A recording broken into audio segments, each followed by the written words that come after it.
Hey, this is Simple Stoicism, and I'm going to be giving you the best Stoic quotes. If at any time during this video you enjoy it, slap the like button, and if you want to see daily content just like this one, hit the subscribe button.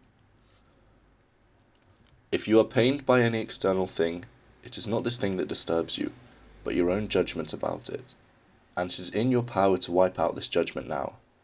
Marcus Aurelius. Things stand outside of us, themselves by themselves, neither knowing anything of themselves, nor expressing any judgment. Marcus Aurelius. Today I escaped from anxiety, or no, I discarded it, because it was within me, in my own perceptions, not outside. Marcus Aurelius.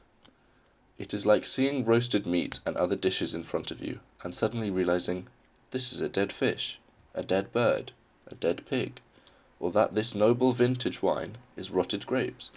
Perceptions like that, latching on to things and piercing through them to see what they really are, to strip away the legend that encrusts them. Marcus Aurelius. We should always be asking ourselves, is this something that is, or is not, in my control? Epictetus. Define for me now what the indifferents are.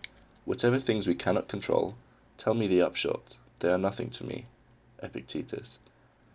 It's something like going on an ocean voyage. What can I do? Pick the captain, the boat, the dates, the best time to sail. But then a storm hits. What are my options? I do the only thing I am in a position to do. Drown.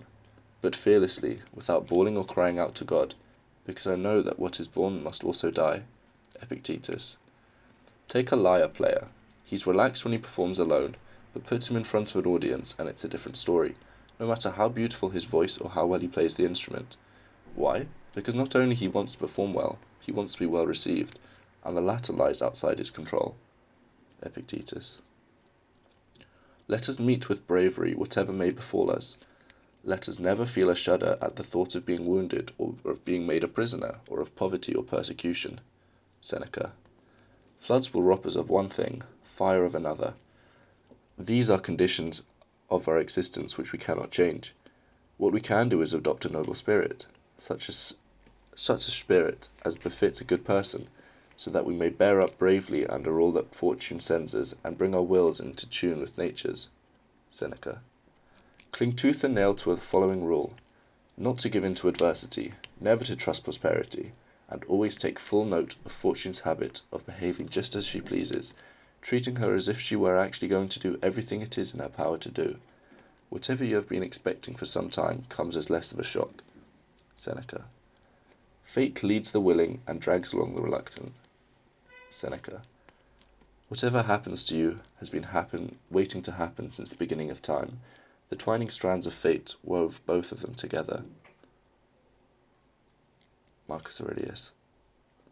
Plato has a fine saying, that he who would discourse of man should survey, as from some high watchtower, the things of earth. Marcus Aurelius. Remember, matter, how tiny your share of it. Time, how brief and fleeting your allotment of it. Fate, how small a role you play in it. Marcus Aurelius. You can discard most of the junk that clutters your mind, and clear out space for yourself, by comprehending the scale of the world, by contemplating infinite time, by thinking of the speed with which things change, each part of everything, the narrow space between our birth and death, the infinite time before, the equally unbounded time that follows. Marcus Aurelius. Asia and Europe, distant recesses of the universe, the ocean, a drop of water, Mount Athos, a molehill, the present, a split second in eternity, minuscule, transitory, insignificant. Marcus Aurelius.